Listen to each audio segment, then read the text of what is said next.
ქარელის მუნიციპალიტეტი პირველ რიგში გაუსავ ხაზს იმას, რომ არის პრაქტიკულად უდიდესი უმრავლესობა სოფლის მეურნეობით არის დაკავებული, როგორც ასეთი ბევრი ფერმერია და გლეხი. დღესდღეობით სოფლის მეურნეობის კუთხით ხალხს აშკარად ჭირდება, მოკლედ სახელმწიფოს მხრიდან დახმარება მინიმუმ. აი მაგალითად ჩარშანდელი წელი უმრავლესობისთვის იყო კატასტროფული წელი. თუ არ ჩავთვლით ბოლო წლები და განსაკუთრებით ჩარშანდელი წელი, იმიტომ რომ უმრავლესობას მოუწია ბანკის ვალის გადადება და ბევრი ფიქრობს უკვე სოფლის მეურნეობას თავი დაანებოს. სახელმწიფო მხრიდან კონკრეტულად მხარდაჭერას რას გულისხმობ? პირველ რიგში საკუთარი ბაზარი მაინც რო ეკუთვნოდეს ქართველ ფერმერს და გლეხს. აი წარმოიდგინეთ თქვენ რომ თქვათ ავიღოთ კარტოფილი. კარტოფილი მაგალითად შემოვიდა თუ არ ვცდები რუსეთიდან, თურქეთიდან და ასე შემდეგ და ასე შემდეგ. ბევრი ქვეყნიდან და ფერმერი იძულებული იყო ან ძალიან იაფად გაეყიდა, ბევრს გაუფუჭდა ეს პროდუქტი, ხახვი და სხვა ასე ვთქვათ პროდუქტები და ამ შემთხვევაში აუცილებელია სახელმწიფომ გაიაზროს ეს და დაუდგეს ფერმერებს და გლეხობას გვერდით, იმიტომ რომ მათზე მიბმულია როგორც დასაქმებული გუშახელი, ასევე აგრომაღაზიები, თუ ესენი ასევე ლარის კურსი, ახლა სხვა ქვეყნიდან რო შემოდის პროდუქტი პირდაპირ გადის დოლარის ან ევროს სახით, ხო ასეა?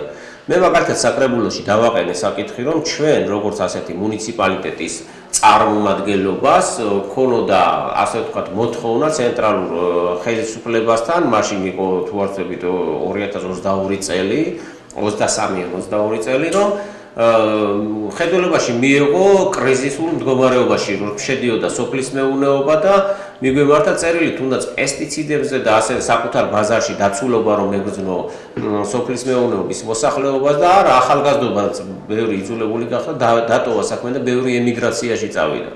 ამავე დროს ბაღებთან მისასვლელი სოფლის მეურნეობის გზები არის უმრავლეს ბევრ ადგილებში მოსაწესრიგებელი. მაგას დავუმატოთ ის გარემოებაც რომ მაგალითად დამისამართება ქალაქარებში არ არის. აი გულწრფელად დღეს მაგალითად შემხვდა ადამიანი, რომელმაც მითხრა სამი ქუჩა, სად იყო ერთი ქუჩის ადგილმდებარეობა, რო დავრწმუნებული იყავი, იქ იყო თუ არა, რა ვიცი, რაღაც კონვერტები ეჭირათ, თუ რაღაც ასეთი აღარ მახსოვს, რომ საით არისო ეს პოსტის მანქანა იყო თუ რა, არ ვიცი ხო და მოკლედ არ წერია მისამართი, არ წერია კონკრეტული ადგილმდებარეობა, დამისამართების პრობლემა 3 წლის წინ დავსვი ეს საკითხი საკრებულოში რომ შევედი, თითქოს დაწყებული იყო ეს ისა და პრობლემის მოგვარება, მაგრამ არ არის დღემდე არც ერთი ქუჩა დამისამართებული.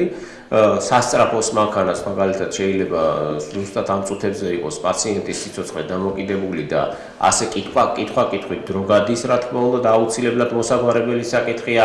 სანაგვეურნები ქალაქში არ არსებობს მოსაგვარებელი ეგ საკითხი და ზოგადად მუნიციპალიტეტში არის ძალიან დიდი სოციალური პრობლემები, არაადეკვატური რადგაზრდილი ფასებს ძალიან განიცდის მოსახლეობა და ამავდროულად განიცდის იმას, რომ ხელფასის თუ პენსიის მატება არ არის ადეკვატური ფასების დასწრას, მიუხედავად იმისა, რომ დაბალი იყო ხელფასები და პენსიები, კონკრეტულად მე მაგალითად ბიუჯეტს იმიტომ შევიკავე თავი რომ დამეჭირა, უმაღლესი ხელფასი რაც არის მუნიციპალიტეტში, IP-ის თანამშრომელზე 20 ჯერ მაღალია თუ არ ვცდები და კიდევ უფრო მეტჯერ.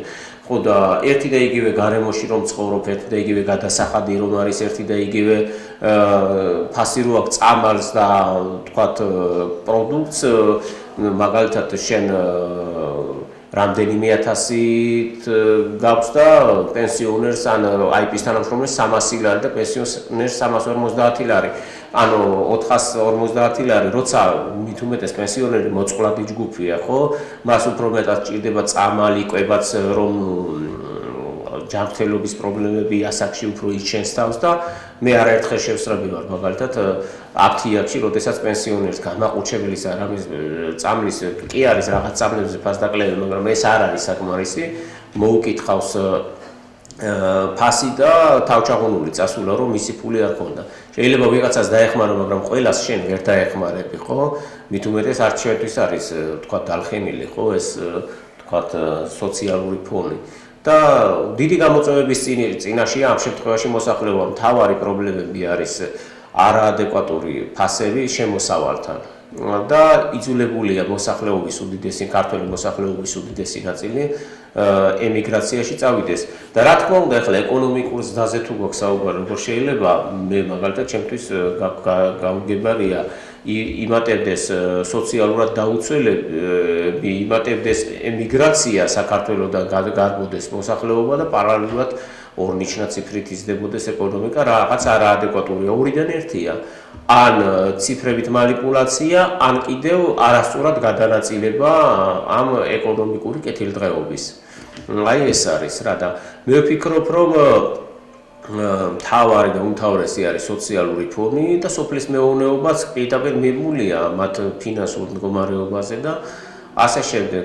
რაც შეეხება ინფრასტრუქტურულ პროექტებს, ძალიან უნდათ მოსახლეობას, ქალაქის მოსახლეობას, მაგალითად სტადიონის მოწყობა, მე ვფიქრობ, როგორც ვიცი, ეს პროექტი განხორციელება დაიწყო, ცენტრალური პარკის მოწყობა, მაგალითად აგარის მოსახლეობას რკინიგზის სადგური არა აქვს, ამხელა დასახლება ქვენად ყოცად მაგით სარგებლობს და მიმდებარე სოფლები აგარა დაბა არის და რკინიგზის სადგური არა აქვს მოსაცდელი, დაანგრიეს და აღარ აღადგინეს. აი ესეც რა თქმა უნდა დიდი პრობლემაა. არის სხვადასხვა სოფლებში ზოგან თქვათ გზა უნდა, ზოგან სასაფლაოებამდე მისასვლელი გზა არის კიდევ მაგალითად ტრანსპორტის დანიშნა უნდა ზოგიერთ სოფელში, თუმცა ძირეულ პრობლემებზე რასაც გეუბნებით, ეს არის როგორც მუნიციპალურ დონისა, ისე საერთოდ არა მარტო მუნიციპალიტეტ უფრო ფართო მასშტაბის დონისა ხო და აქედან გამომდინარე მე ვფიქრობ აუცილებლად ასე ვთქვათ შესაძლებელია ეს ვითარება პირველ რიგში სოციალური ფონი, იმიტომ რომ აღარც პენსია და მით უმეტეს ხელფასის არ მიყვება ინფლაციას, არაადეკვატურია და ეს მომატება მით უმეტეს ესე არათანაბარი მომატება ხელფასების იწვევს გარკვეულ პროტესტს საზოგადოებაში და რა თქმა უნდა სოფლის მეურნეობა არის ძალიან მტკივნეული საკითხი.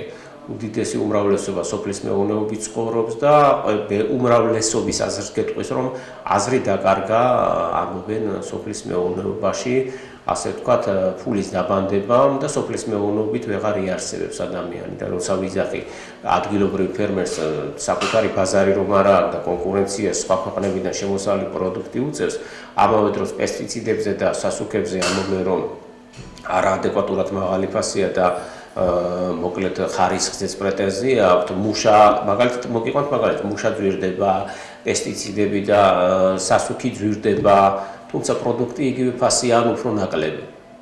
ხო? ამ შემთხვევაში თან როცა მართლა მიმულია აგრომაღაზიები, მაგალითად თუ ფერმერს ან მუშას ვისაც ხელფასს აძლევს, ხო, არ ექნება შემოსავალი ის ელემენტარულად არც შევა არც სარემონტო მასალას იყიდის, არ იყიდის პროდუქციის რაოდენობით და უკვე იმაძეც აისახება. ამავე დროს ხომ გეუბნებით ჩვენი პროდუქტი თუ არ გაიყიდა, შემოსული პროდუქტი შემოვა და გავა დოლარის და ევროს სახით და საერთო მდგომარეობაზეც აისახება. ეს არის ძირეულად. თუმცა არის უამრავი პრობლემა, რომელზეც შეგვიძლია ვრცლად ვისაუბროთ. კი, აი ამის. მე მაგალითად ამ შემთხვევაში მერიას მიმართავენ, თქვათ ავიღოთ სოციალური პროგრამები. რო თქვა რომ აი ცუდი პროგრამაა მერის არ ვიტყვი, მაგრამ არის რაღაც დაავადებები, თუნდაც სიმსივნური დაავადება, რომელზეც მარტო მაგალითს მოვიყვან. ბევრია საქართველოში და საქართველოს ნაწილია ჩვენი მუნიციპალიტეტი სიმსივნურ დაავადება აწუხებს მაგალითად მოსახლეობის რაღაც გარკვეულ ნაწილს. მიუხედავად იმისა, რომ რაღაცები ფინანსდება სიმსივნურ დაავადებაზე, არის მაგალითად კვლევა ჭირდება მაგალითად პირველი 2 წელიწადი სიმსივნური დაავადება რო აქვს ადამიანს ყოველ 3 თვეში ერთხელ. თქვათ ტრანსპორტირებაში ფული უჯდება, მაგრამ იმ კვლევაშიც ხო ფული უჯდება, არა და ერთჯერადი 40%-იანი თანადაფინანსება. ამ შემთხვევაში შეიძლება მაგალითად ორჯერადად იყოს კონკრეტულად, როცა ამხელა ხარჯებთან არის დაკავშირებული ადამიანის ჯანმრთელობა პირდაპირ მიბმულია ამხელა ხარჯებში, ან ბევრი ვერ შეძლებს ამას. მით უმეტეს პენსიონერი როგორ შეძლებს როცა მაგალითად პურში და წამლებში არ ყოფნის ფული დამატებითი ხარჯი მით უმეტეს უპატრონო პენსიონერი იმისთვის დამატებითი ხარჯი წარმოუდგენელია ეს არის მაგალითად კიდევ არის აი მაგალითად არის კორპუსები რომლებსაც აქვს თავისი პრობლემა მიუხედავად იმისა რომ არის ამხანაგობები ამ ხანაგობებს მაგალითად აქვს კონკრეტული დაფინანსება არის ეს პროგრამა ფინანსდებიან მაგრამ არის რაღაც ხარვეზები რომელზეც აქვს პრეტენზიები ხო და ესეც ეფექტურად მისახედია ჩემი აზრით თუნდაც ავიღოთ ერთ-ერთი ბინა მაგალითად სახურავის გადახურვაზე ამბობს რომ რაღაცა პატარა ხარვეზებია და ამ შემთხვევაში კიდე თავიდან ითხოვენ თქვათ ახალი პროგრამა ახალ წელს იგივე პრობლემაზე როცა მაგალითად იმათ უკვე სადარბაზოზე უნდა გაკეთება ხო ხდებით რა არის მაგალითად კიდე აი მაგალითად სოფლიდან ჩამოსული მოსახლეობა როგორც ისევ დამისამართების პრობლემა ამავე დროს ამოვე რომ საზოგადოებრივი ნორმალური ტუალეტი საპირფარეშო უნდათ რომ იყოს რომლისთვისაც მართლა პრობლემაა ხო ეხლა სოფლიდან ჩამოდის მოქალაქე და ეს პრობლემა იჩენს თავს და მე ჩემთვის არაერთხელ ვთქვათ მსგავსი პრობლემა სისუფთავეს რაც შეეხება განსაკუთრებული პრობლემები არ არის თუმცა განსაკუთრებული პრობლემებია მცირენების ურნები არ არსებობს ქალაქში და ბევრი მაგალითად შეწუხებულია ამით იძულებულია ვთქვათ რაღაცა რომ აქვს ვთქვათ ნაგავი გადასაგდები და იმ წუთში ხო ვთქვათ არის ნაგვის ურნები რომლებიც არის კონკრეტულად კორპუსთან ან დასახლებაში გარკვეულ ადგილზე განთავსებული ვთქვათ უბნისთვის მაგრამ არის მცირენა რომ გადაადგილების შემთხვევაში ქუჩაში არ იციან საწაიღო ნაგავი ეს რა თქმა უნდა დიდი პრობლემაა როგორც ქალაქის მოსახლეობისთვის ისე მუნიციპალიტეტისა და ისე ჩამოსული სტუმრებისთვის რა თქმა უნდა